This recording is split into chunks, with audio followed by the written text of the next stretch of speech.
Le tennis me fait vivre mes plus grandes émotions et mes pires émotions en même temps. C'est une relation d'amour et de haine en permanence.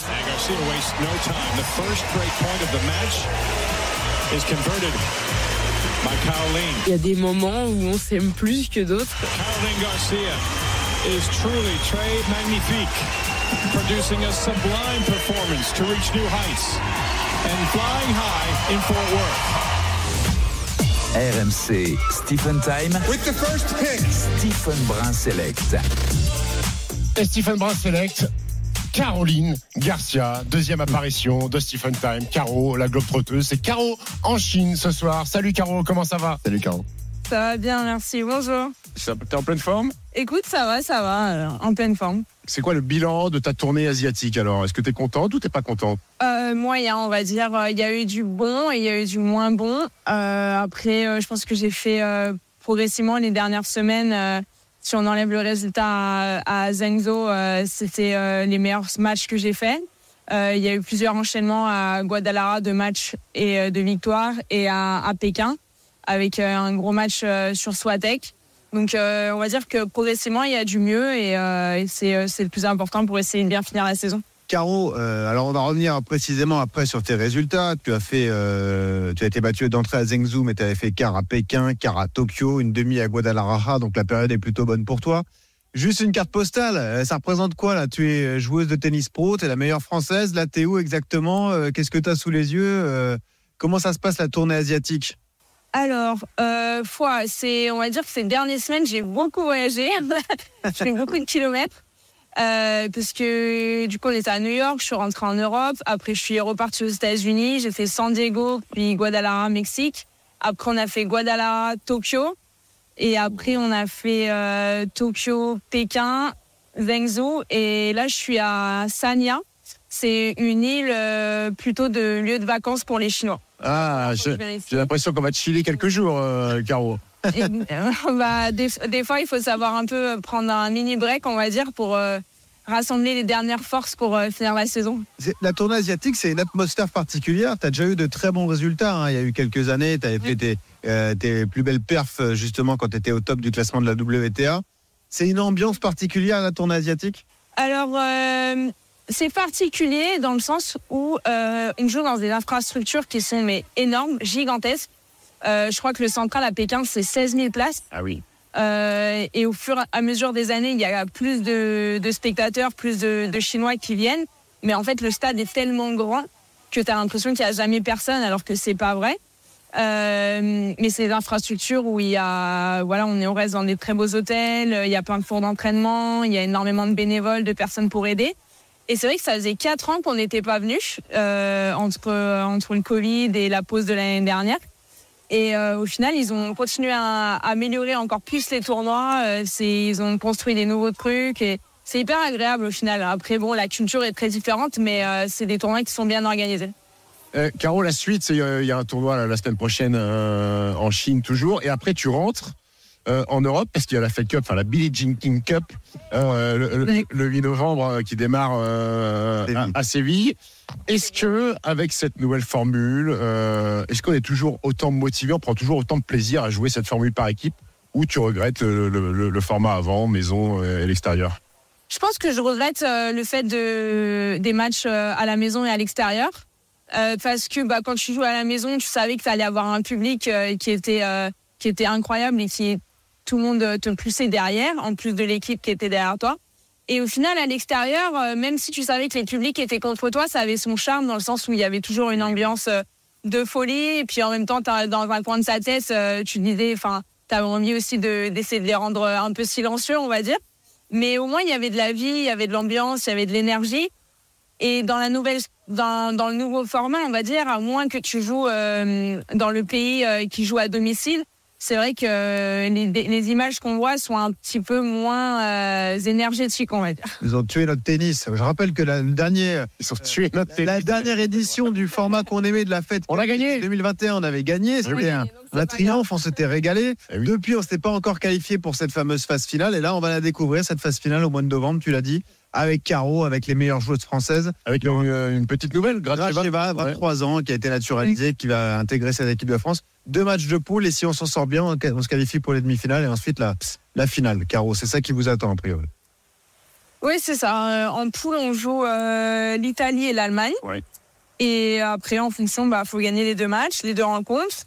Il y a 2 simples et un double par rencontre. Et après, le vainqueur du groupe passe en demi-finale et après finale. Et putain, tu parles de double, Caro. Toi, tu as gagné 2 grands chelems en double avec Kristina Mladenovic à Roland-Garros. On sait qu'il y a les Jeux là à Paris 2024. Alors, je crois. J'ai pas fait bac plus 8, mais j'ai essayé de comprendre la formule pour être sélectionné pour Paris 2024. Finalement, je l'ai compris. Je pense que sauf cataclysme, Caro, elle sera dans l'équipe. Est-ce que sur le début de saison 2024, tu vas remettre un petit peu le double, pas en priorité forcément, mais un petit peu plus au programme pour éventuellement prétendre à jouer en double au jeu?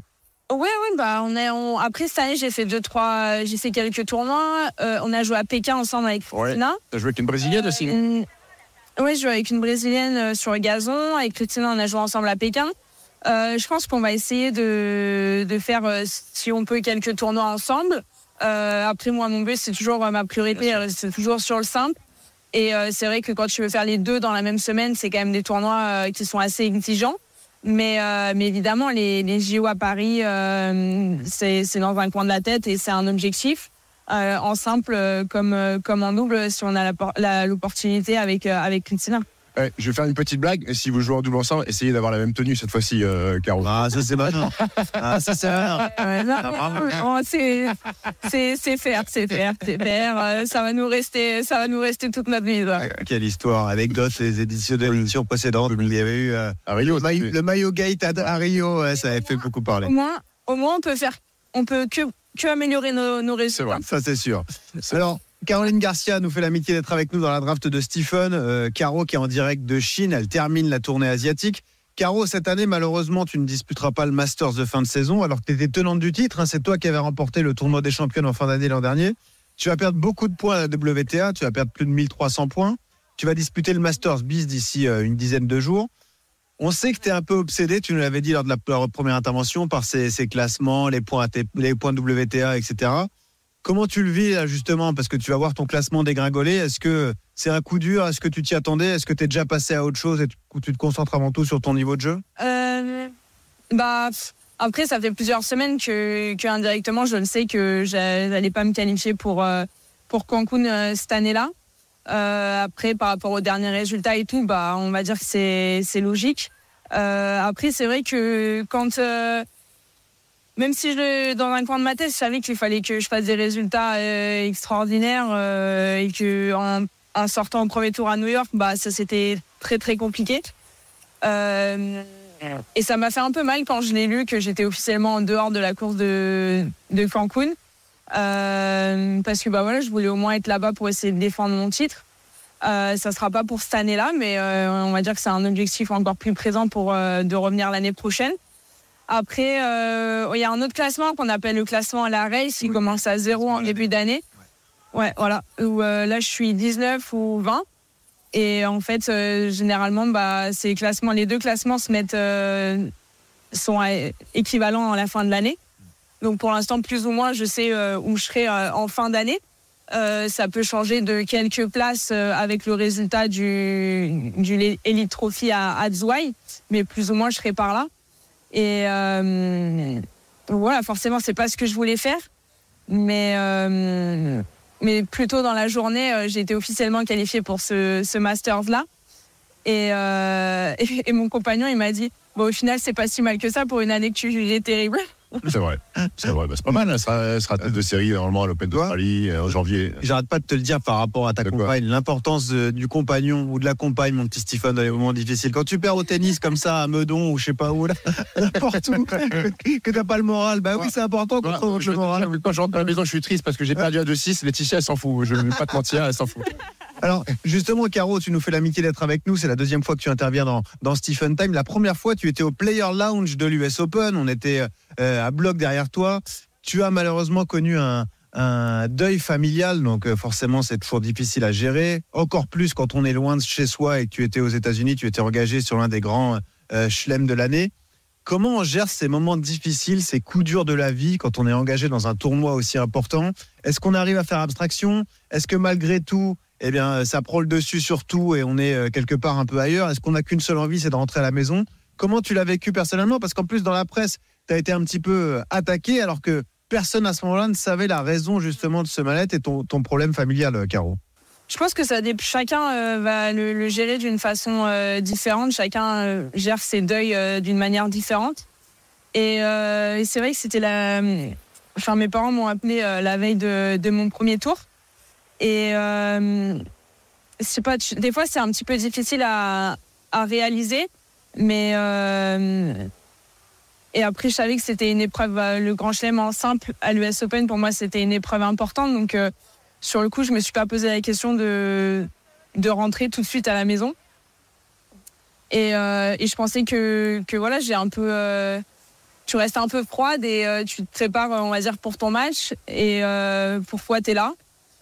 Mais en fait, ton corps et en tout cas moi, mon corps et surtout mon cœur, ils étaient blessés et que j'étais très émue et que je pouvais pas me concentrer. En fait, je pensais que j'y arrivais, mais déjà entre cette épreuve-là, le stress de jouer l'US Open, je savais que c'était un peu ma dernière cartouche pour essayer de me qualifier pour le Master. Le stress, quand tu es déjà à 99% niveau émotionnel, c'est compliqué d'en rajouter. Et non, ça a été une épreuve. Et voilà, je voulais aller sur le court parce que je pensais que j'étais prête, etc. Et que je sais que ma grand-mère, elle adorait me voir jouer au tennis et qu'elle aurait voulu que je le fasse. Et ça me donnait une motivation extra pour essayer d'aller au bout pour elle. Mais c'était impossible. Et voilà, le cœur et le corps, ils ont ces raisons que tu peux pas comprendre. Et après que je sois sortie du tournoi en simple, j'ai voulu que rentrer pour être avec ma famille, quoi. Merci déjà, Caro, pour exprimer tout ça. On va sortir un peu du tennis, on va retrouver un peu de légèreté et un petit peu de sourire. Là, tu es en Asie. Est-ce que pour toi, la nourriture asiatique, ça fait partie de ton top 3 all-time, Caro? En fait, il y a plusieurs paramètres. Mais en fait, en Asie et en Amérique du Sud, par rapport au contrôle antidopage et par rapport à ce qu'ils peuvent mettre dans la viande, notamment le bœuf, le porc et l'agneau, je crois, ouais. Ils te recommandent de ne pas en manger parce qu'ils mettent des hormones de croissance. En fait, ils mettent des hormones de croissance dans leur viande locale. Et du coup, si tu en manges, tu peux sortir positif à des contrôles antidopage. Donc, à part à l'hôtel et au club, où ils ont une certification, ils te recommandent de ne pas en manger. D'accord. Donc, tu t'aventures pas trop. D'accord. Donc, pâte à l'eau, pâte au beurre et rien d'autre, quoi. Et un peu de légumes. Ouais, enfin, tu peux manger du poulet et tout ça. Mais tout ce qui est viande rouge, c'est fortement déconseillé. En plus de ça, voilà, les cuisines sont différentes et des fois l'organisme il la digère pas très bien. Donc si tu commences à t'aventurer que pour une raison ou une autre, tu as une intoxication alimentaire ou que tu fasses une nuit blanche, on va dire que t'es pas performant pour jouer au tennis. Donc généralement ça reste assez simple. Donc au bout d'un moment c'est long. Oui, j'imagine. Merci Caro. Merci beaucoup Caro, profite bien. Bonne fin de saison. À bientôt dans la draft. Merci beaucoup. Ciao. À bientôt.